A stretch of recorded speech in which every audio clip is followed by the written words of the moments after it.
Hello everyone, welcome back to my channel.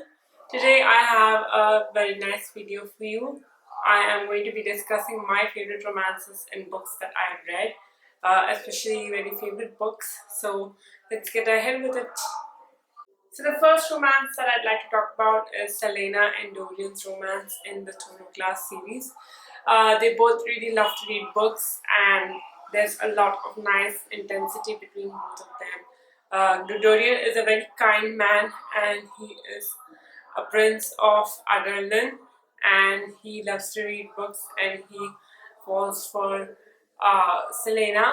Selena is a young assassin who has been caught by the king during a mission, and now she has to serve the king as his personal assassin. She loves chocolate cake and she loves reading, and they both have this really nice romance between them. So there's a lot of teasing between both the characters, and Dorian is under a lot of pressure to deal with the kingdom in a really evil way because of his father, and Selena has a lot of pressure to kill all innocent people who are a threat to the king, and that way they both sort each other out. Although they are not end game, they are still very much one of my favorite pairings in the entire series put together. Before moving forward, I'd just like to tell that there's going to be a little bit of a disturbance from outside. Every Friday there's just this major rant that goes on uh, uh, down in the valley, since these are the hills, Banjara Hills. But yeah, so that can be a little bit of a disruption, but not too much. I'll make sure I edit most of it out of the video.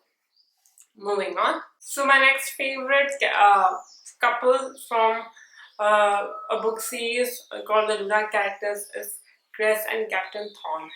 Cress has a huge crush on Captain Thorn, so there is that aspect where it's just one-sided, and it was really adorable. I love Cress's character. She is a hacker in the story, and she is supposed to play the role of Rapunzel in the story, and Captain Thorn is supposed to be the prince. And I just really loved both the chemistry between both of them. They managed to take care of each other in the story. Um, Captain Thorn kind of suffers from a concussion, so he can't see for a while in the story, and Chris takes care of him really well, and she asks for a kiss before she is about to die. I mean, not that that happens, but she says that she'd like to have a kiss from him before they die, and it almost happens when they're in the middle of a war, and it was an adorable scene. I just really loved it.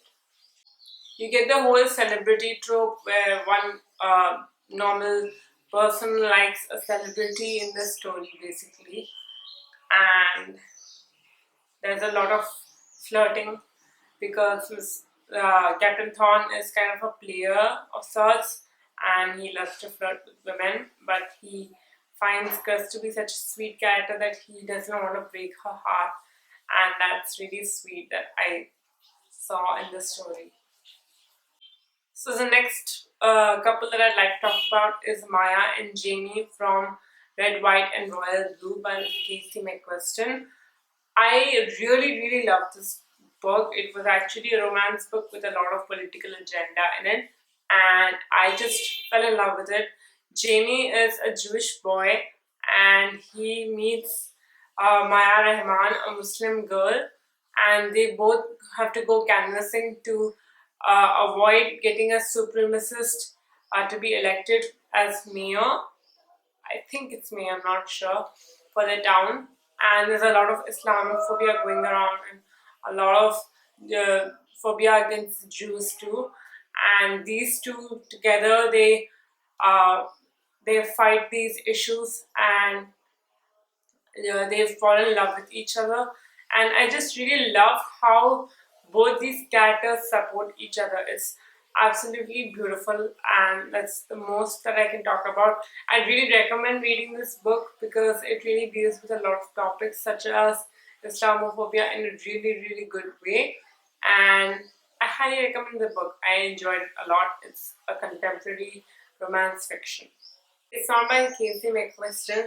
It's by Aisha Saeed and Becky Albertalli. I don't know why I said that. I'm so sorry. So the next couple that I'd like to talk about is Kit Herondale and Ty Blackthorn from the Dark Artificer series.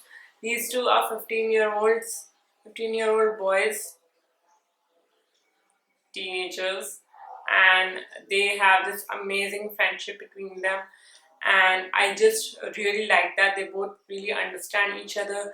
Kit understands Ty, who suffers from autism, a really low spectrum of autism, and he has a different way of seeing the world, and Kit really sees that and adores that about Ty, and Ty adores Kit for understanding him and having that really comfortable quiet silence between them, and they have adorable nicknames for each other, and that is one of the most adorable aspects between both of them. I really love the series in general, but these two just made it all the more better.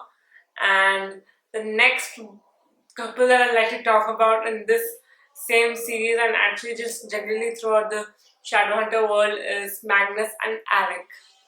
Now, Magnus is a warlock, and Alec is a Shadowhunter, just like Kit and no, just like Ty.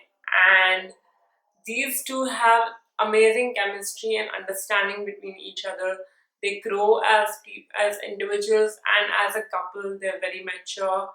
And Magnus is actually a lot older than uh, uh, Alec, because he's a warlock. He's been living for a while, and they and this is the first relationship for Alec. And Magnus lets Alec take the first few steps, and that makes Alec very comfortable, and it's just a really adorable relationship between both of them. And I'm so happy that they actually have a different book for them, a separate series called the Eldest Curses. So the first book in that series is the Red Scrolls of Magic, and I do if you are a fan of the Shadowhunter Chronicles and of Magnus and Alec, I would recommend you to read this series. It's not very big on the plot, but you get to see them growing up together and having going on adventures and just having a laugh together, and it's just really a